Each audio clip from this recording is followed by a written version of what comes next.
Bienvenue dans cette graine de magie. Je suis Christelle de ma vie de sorcière. Aujourd'hui, je vais te donner 3 astuces pour pouvoir te connecter au quotidien avec ton énergie féminine, avec ton énergie yin. Donc bien sûr, ces 3 astuces que je vais te donner, c'est vraiment pour le faire au quotidien et c'est vraiment après à toi d'adapter suivant notamment les blocages que tu peux ressentir par rapport à ton énergie féminine et par rapport à ton yin. Donc ça, si tu as du mal à venir les identifier, je t'invite à écouter mon précédent épisode que j'ai fait juste avant celui-ci où je te définis un petit peu plus qu'est-ce que l'énergie féminine et comment est-ce qu'on peut voir si elle est justement en mode sacré ou en mode massacré. Et si tu vas aller plus loin dans cette reconnexion, n'oublie pas qu'il y a l'immersion déesse qui arrive fin février, qui commencera du coup le 26 février, donc tu as jusqu'au 25 pour nous rejoindre.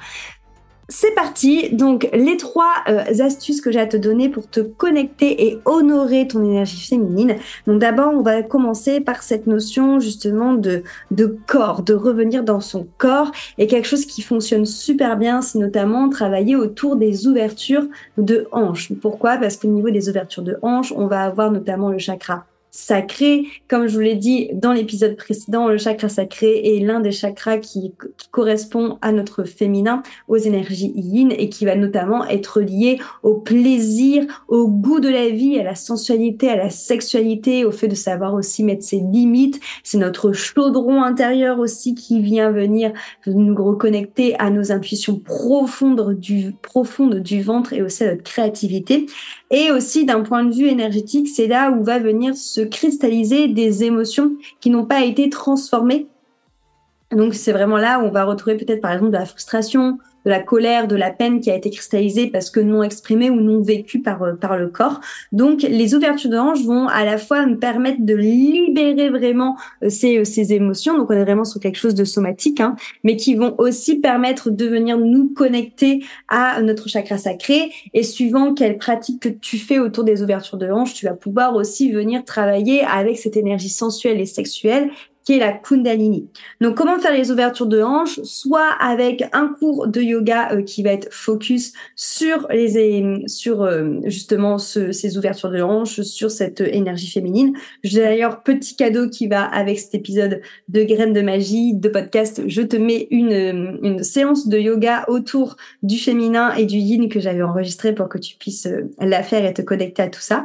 Mais ça peut être aussi tout simplement fermer les yeux et venir faire de tout petits balancements, de tout petits mouvements avec ton bassin. Donc, soit debout et venir vraiment passer ton bassin de droite à gauche, d'avant en arrière, faire des petits cercles, soit être allongé au sol et juste faire le tour avec ton buste de ton bassin comme si tu faisais vraiment le tour de tes hanches et sentir à y aller vraiment avec des vitesses différentes, avec des appuis différents pour que tu sens ce qui se passe au niveau du bassin lorsque tu joues un peu avec l'énergie qui circule dans ton bassin. Moi, j'aime bien visualiser de l'eau parce que c'est l'élément qui est relié justement au chakra sacré et imaginer que cette eau est reliée à mon pouvoir féminin et voir comment est-ce que je joue avec lorsque je bouge le bassin de droite à gauche. Ça peut être aussi en faisant de la danse, voilà. Vraiment venir te reconnecter à ta sensualité de ton corps, à prendre le temps aussi de toucher ce corps, de venir le caresser, de venir justement reconnecter avec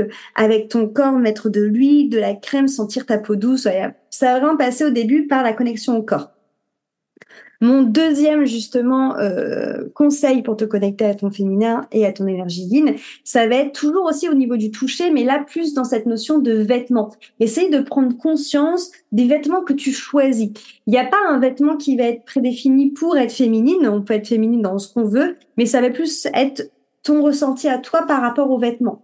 Moi, par exemple, je sais que j'aime beaucoup les matières qui vont être très douces, typiquement le velours ou les voilages ou la dentelle ou la soie, enfin les choses qui vont être très légères et très douces. Et surtout, notamment au niveau des pantalons, les choses qui vont être très amples parce que j'ai besoin de me sentir libre dans mes mouvements. J'ai besoin que le pantalon soit comme une caresse, comme un souffle sur mes jambes et pas comme quelque chose qui l'opprime, pas comme une prison. Donc ça, c'est vraiment ma manière de voir les choses, tout comme j'aime énormément les robes longues, toujours dans cette même notion de caresse sur le corps. Et après aussi les paillettes, mais c'est parce que mon côté féminin aime bien shiner, aime bien briller, donc j'aime bien mettre des paillettes partout. Mais essayer de voir tes vêtements en conscience et de te dire, OK, quels vêtements aujourd'hui je vais choisir de mettre pour, pas pour paraître féminine, mais pour me sentir caressée dans mon corps, pour renouer en fait finalement avec cette notion de toucher, avec cette notion de sensualité, de sexualité avec les vêtements, avec ces caresses que les vêtements peuvent faire sur ton corps et pas avec quelque chose qui va, à part si ça te fait du bien, tu vois, en fait, ça dépend. Là, je parle pour le coup pour mon prisme. Moi, je sais que ce qui va me serrer, ça va avoir une tendance à m'opprimer et je vais pas du tout être dans cette notion de caresse au niveau du corps, mais ça m'est très personnel. Peut-être que toi, justement, tout ce qui va être moulant, ça va te permettre peut-être, justement, de ressentir quand même ce côté sensuel. Peu importe, mais essaie d'aller chercher la sensualité et la caresse du corps au travers tes vêtements. Et la troisième chose que tu peux faire aussi dans ta journée pour te connecter à ta sensualité, c'est de te connecter à une déesse qui représente un pan de la sensualité. Donc, je vais t'en donner trois différentes et différentes manières de les connecter. Tu peux te connecter éventuellement à Guenièvre. Guenièvre, elle est connue pour cette notion justement de femme qui était profondément amoureuse, qui était vraiment dans cette notion de la stéréotype de la reine et qui était dans la notion aussi de forte et de courageuse. C'est vraiment, Guenièvre, elle représente vraiment la reine qui a d'abord commencé par se respecter elle-même pour ensuite être respectée des autres et qui était la seule maîtresse de sa vie, qui était vraiment dans cette notion de je règne sur ma vie, personne ne décide à ma place, je suis ma propre souveraine. Donc, elle est vraiment reliée au respect, à l'amour-propre et aux convictions fortes qui lui permettent en fait de gouverner elle-même sa vie. Donc, c'est vraiment cette notion de liberté,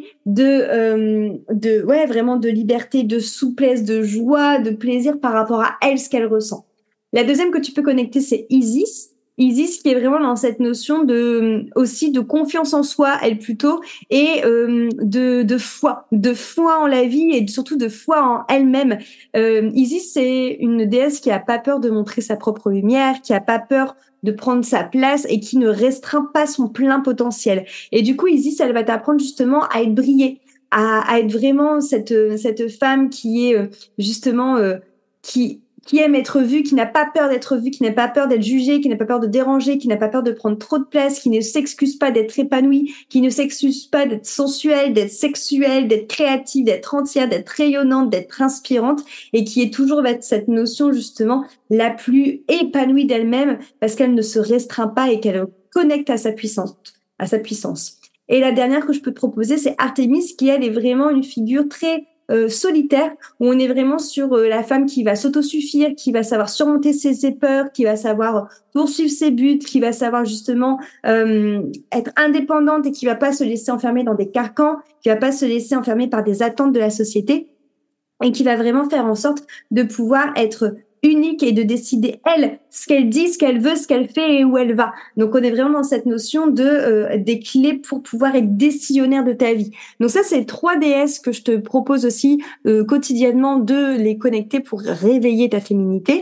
Tout simplement, pourquoi pas, en créant un hôtel pour elle et en allumant une bougie tous les jours avec elle, ou alors en méditant sur ton chakra du cœur ou sur ton chakra sacré en te connectant à elle, ou alors en venant faire une incantation, tu vois, c'est pas obligé d'être un grand truc, mais tous les soirs en allant te coucher, dire le nom de la déesse et de lui dire je te remercie par exemple de marcher à mes côtés, de me montrer le chemin pour telle ou telle chose, de me permettre de me connecter à mon énergie féminine, de m'incarner pleinement dans cette énergie féminine et de m'accompagner tous les jours. Voilà, de lui faire une petite prière ou tout simplement de la mettre en fond d'écran et de penser à elle quand tu la vois.